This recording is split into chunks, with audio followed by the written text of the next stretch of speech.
Hey Internet, Eric here. Taking a break, just a quick break from discussing Phantasm series because I want to get back and finish discussing the Herschel Gordon Lewis Blood trilogy. I've already discussed Blood Feast. I've already discussed 2000 Maniacs. So now I'm going to discuss the last part of the trilogy. It's an unofficial trilogy. The movies are not connected in any way, but Herschel Gordon Lewis fans call it the Blood trilogy. I am now going to discuss Color Me Blood Red. Now, this came out in 1965. New to my channel, welcome. Plot spoilers and specific scenes are going to be discussed. I've talked about that in every single video I've made. I wasn't sure how I was going to enjoy this movie, if I was going to enjoy it at all. If you've seen my videos on the previous movies, Blood Feast was a fucking bore. 2000 Maniacs was cheesy fun. I had a lot of fun with this one. I was very surprised. Maybe it's because my expectations were down, but we'll get to it. With every Herschel Gordon Lewis movie that I've seen, now being three, expectations, as I said, expectations should be low. He filmed these cheap. The actors and actresses are not very good in any of them. That's how this movie is. The acting in this is not very good, except for the main character. And I should probably get into the plot. Basically, what this is, we're following a struggling artist.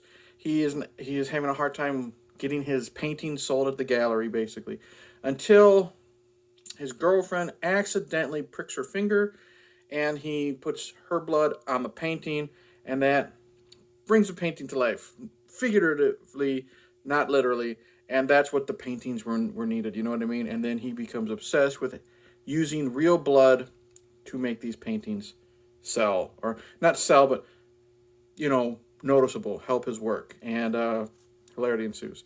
As I said, the acting is not very good. Although I did like, for the most part, this main character. I don't know names. The main character, the artist. He is an asshole. He's an asshole. He's grumpy. But there's something about him that you kind of just can't stop watching him when he's on the screen.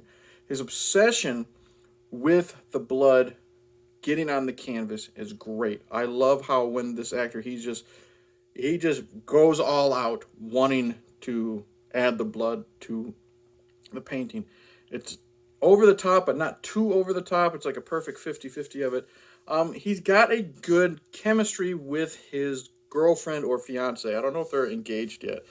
And they already bicker like a married couple. Like there's one time when she says, if I'd married you, the first thing I would do is get a divorce. If it wasn't for me, because this place is a mess, you can't take care of yourself. If it wasn't for me, you would never wear a pair of clean socks. And he's like, I'll just paint on socks. And, they have this good bickering. But he is an asshole. There's a scene where they have paddle boats, and he kind of makes her go into the water, and he's like, okay, bring them back. So he's kind of a chauvinist asshole at parts. But I think because the way they bicker with each other, it kind of reminded me of Al Bundy and Peg, or to a lesser extent, the couple in Microwave Massacre. So, made him tolerable. Like I said, she's fun. The rest of the characters are just there. I mean, there's a couple victims. There's a guy who's just there. There's a guy that runs the gallery. They're just there. The only two other characters that are memorable, and in my opinion, not for a good reason, are the beatniks, and that's just because they talk like beatniks. They're stupid. But the two main people, the painter and his girlfriend, I really enjoyed. The gore in this, surprisingly tame compared to the other movies, except for one scene. I mean, we still get the red paint looking blood. I've always loved blood when it looks like red paint. We get some stabbings. We get, at the very end when the killer is killed, or the painter is killed, he is shot with a shotgun. It's off screen. It's a horrible effect. You don't see it, but he's covering his face. His face is covered with the red paint. His scalp is painted red. That's fun. But the only really gory scene we get is he has killed a wannabe model. He convinces her to come model as to be one of his paintings, and he guts her after he kills her boyfriend in a really cool scene. He kills him with like a harpoon or something, which is like just totally over the top. But he guts her, and she's hanging on the wall, and he literally grabs her intestine. And you know that little, he's got like a bowl or one of those wooden things that you do with the paintbrushes, and he takes her intestine, he squirts the blood onto that and mixes it up. That's probably the most gory effect we get in this, but it works, and it actually is pretty cool looking. I like how in this kind of fucked up movie, when things are happening, even like the most disgusting parts, there's like a very fun jazz score, and it helps set the tone of how this is creepy, but it's also really fucking goofy. You know what I mean? This is a guy who is killing people just so he can use their blood to paint.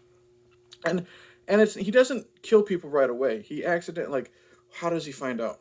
His girlfriend accidentally pricks her finger, and he asks what happens, and the blood squirts on the painting, and he kind of mixes it up, and then he takes a razor blade, cuts it open even more, and uses it. And then that's when his obsession helps. And again, with this actor, I like how obsessed he gets, because before he starts killing people, he cuts himself. And he gets so obsessed with painting, he passes out due to blood loss. His girlfriend finds him on the couch, and he's just, you know what I mean? So that's a lot of fun. He does end up killing his girlfriend, which is an okay scene.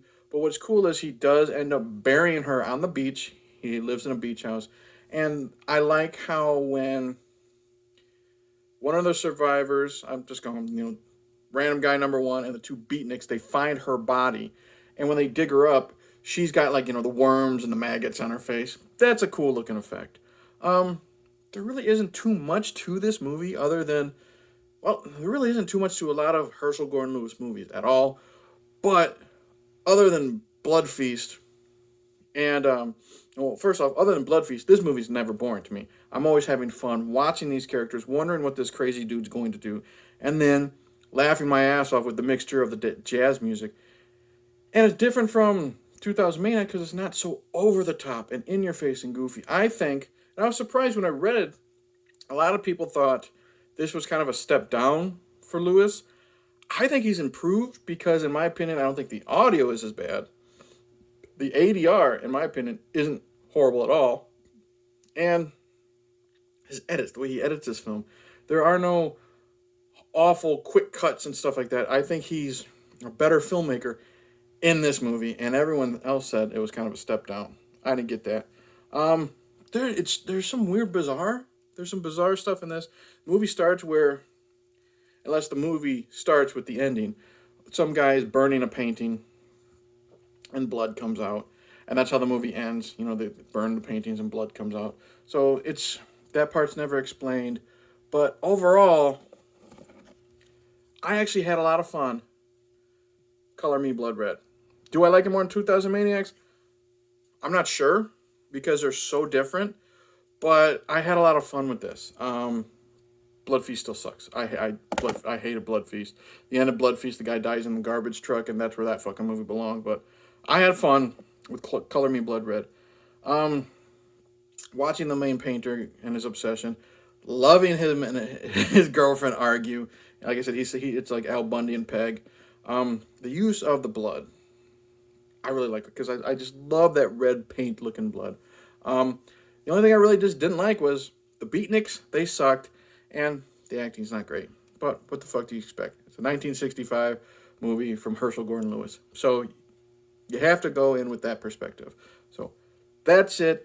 Not really much to say, but there isn't really much to say about this movie. It's pretty paper thin. It did remind me of a Tales from the Crypt episode that I really like with Tim Roth, which is kind of like the basic same thing. He's killing people and he sells painting at a galleria.